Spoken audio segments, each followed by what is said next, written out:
Welcome to the Popish plot. I'm Nate. I'm Jessica. And I'm Mike. And today we're going to talk about another nun who had a vision, and now we have a feast day on the universal calendar of the church. Yes! Didn't we just do this? Yes, because this holiday connects to the last one we did it on. That's a great thing. You dig into these things and they're all interconnected. Okay.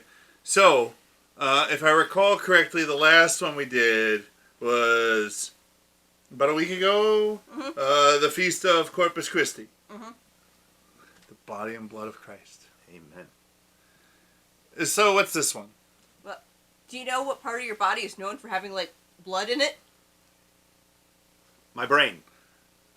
Maybe. Should you see a doctor? Whenever I've cut myself, blood comes out. So I'm pretty sure it's everywhere. Technically true.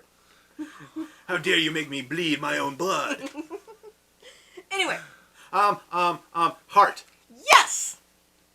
And whenever there's one of those Eucharistic miracles wherein, the body manifests the physical accidents of a human body, it's always heart tissue. Yes. So, Sacred Heart? Yes! Sacred Heart. Woo! We got it! And not just the hospital on Scrubs. No. Now, technically, the whole month of June is dedicated to the Sacred Heart, because each month has its own, special thing. But we're talking about the actual solemnity. Now, this is one of those really movable feasts, right? Yes. So, the solemnity might not be in June? Or is it always in June, just sometimes it's at the beginning and sometimes it's near the end? I imagine theoretically it could be at the beginning of July, because it is done the Friday, the week after the Feast of the Body and Blood of Christ, which is also, based off of when Pentecost is, which is based off when Easter is. So as Easter has about a month range, it probably occasionally falls outside of June. Okay. So, but either from But that would be for the very latest of Easters. So it's a pretty solid bet that it's in June. Yeah. Okay, cool. And the whole month. Mm-hmm. Neat. But anyway. So, tell us about the nun. Her name was Her name was Margaret Mary. She was a French nun. And Which means that Jess can't pronounce her last name. And we're not cruel enough to make her try. No. it's like 7 vowels. It's Alec. I don't even know how to pronounce that. Okay, I have no idea how the French would pronounce it. In the English-speaking world, we pronounce it Alicoque. Yes. Okay. I'm just saying that doesn't sound at all French. You should have trail Oui. off midway through the scene. Sacre bleu. Now, fun fact. Intéressant. The holiday was celebrated before she had her visions. What? Yes. So much from our nun revelation theory. Just Well, come on. it was celebrated by a French priest, just himself, his local parish, Oh! But you sold this in as 1670. But you originally sold this as a feast that we had because a nun saw a thing. Well, Listen, we don't have a feast on the universal calendar for every time some priest said, you know what, I'm going to, make the mass for this intention. no, this totally makes sense because Saint Juliana didn't invent devotion to the body and blood of Christ. She was just the instrument that Christ used to make a universal feast. So, of course, in continuity, there would be some devotion to the merciful heart of Christ. He just used one of his brides to universalize it. Okay, I suppose I can see that. What? The Popish plot. We're always going to find that wiggle room. So, The both and. There you go. We're deep in the Catholic both and tradition. I like that. Seems less shady. Yeah. So, apparently in 1674, she started getting these visions of Christ, and she started the First Friday devotion, which is going to Mass on the first Friday of the month and receiving communion. And I'm sure if you look online, there's a few other things nowadays that got added to it, I believe there's confession involved and stuff. And also having a holy hour on the Thursday before the First Friday. Like a vigil. Yeah. And then in the next year, during the octave for the Feast of the Body and Blood of Christ, she had her, big vision Ooh. for the feast day. And of course, like all nuns who make a feast day, it started out where the people in charge, the Mother Superior and stuff, were not all that keen on the idea, and, they're like, I don't know, I think she's, trying to get, oh, I have a vision of Jesus, I must be big and important.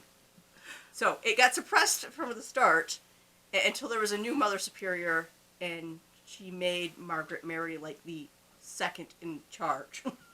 And didn't Sister Margaret Mary's spiritual director play some part in all this? Yes, he also played a role in, then getting the official part of it spread. St. Claude. Yes. Now, of course, the timing of all of this is not in any way coincidental. Because at the time, France, in particular, was a hotbed of the Jansenist heresy. Ugh. And the Jansenists Are the worst. They are the worst. They are, as completely contradictory as this sounds, they're basically Catholic Calvinists. They believe in no mercy, they believe in no forgiveness, they're super rigorous jerks. Mm-hmm. Actually, I would say they're probably even worse, because, the Calvinists all believe that they are part of the elect. Yeah. Janisons believe that everyone is horrible and God hates you all. So, in some ways, he managed to out-Calvin Calvin. Mm-hmm. That's a horrible distinction. It's a heck of a club you fit into there, pal. So, the Sacred Heart speaks specifically to the merciful love of God, which is a necessary antidote to the heartless rigorism of the Jansenists. Yes, and as does the First Friday devotion, because the Jansons were known for, we're not holy enough to receive communion, so they never did. So the devotion requires it to do it. Mm-hmm. One more thing to like about the much later Pope St. Pius X, encouraging that frequent reception of the body and blood. See, it all ties back together. Huh? Yes. The heart, the Corpus Christi. It's a great positive feedback loop. It's like it was planned out in some way. There's someone directing all of these events. No, I don't think so. I mean, seriously, who would have, in order for that to work, it would have to be somebody who had a way, oversight view, So somebody who's almost like seeing outside of time and directing events. In space, yeah. Yeah. Who do we know like that? I'm at a loss. Could it be Jesus? Perhaps. Well, if you're going to put it that way. Jesus God Bible! Remember, kids, if you don't know the answer, Jesus Got got Bible. Pope Clement the 13th first went and said that, this could be a devotion for the Universal Church in 1765, at which point it became official in just France itself. Okay. Given the era, it was probably due to the fact that, this was a French thing, it was big. He didn't, put this, where you have to have it on the calendar. He just said, we looked into all the stuff, and yeah, this is a perfectly good devotion. Yeah, we have no objection. Go do what you want to do. It's perfectly cromulent. So, but this is good, because normally we think of Clement XIII only doing, bad stuff, like suppressing the Jesuits. So, here's one on the win column. Yes, but in 1899, Pope Leo, also the 13th, Leo. went and It's a recommended good number. that all bishops observe the day. Mm-hmm. And he even made a list of, various indulgences connected to the day in the devotion. Yeah, of course. Always with that tricky complete detachment from sin. Don't get me started with the complete detachment from sin. As we all acknowledge that in order to get a complete indulgence, you already don't need it. Which is why you can also, get an indulgence for someone in purgatory. So the saints are like, you know what? My uncle so-and-so was a jerk, but I love him and want to see him in heaven when I die. Because I'm saintly, and that's what I think. Well, come on. We can't... Look, while I acknowledge that there are perhaps people over the course of history that, given the possibility of spending time in heaven with them, I might be like, well, God's going to have to do some real work on those ones. Heaven's a big place. Maybe you won't run into him that much. For the most part, I think you'd have to be a particularly not good person to be like, oh, I don't want to see that jerk. Well, and that's why we need the Sacred Heart, so that we remember how merciful God is, and that our broken, blackened hearts can be made more like His. Because it's not just that God has to do a lot of work on those people. He does, but He also has to do a lot of work on us so that we get over that. Yes, that's fair. I'm just saying, absolutely. there are some people sure. who, have been truly horrible throughout their lives. Sure. I think you're getting off topic, though.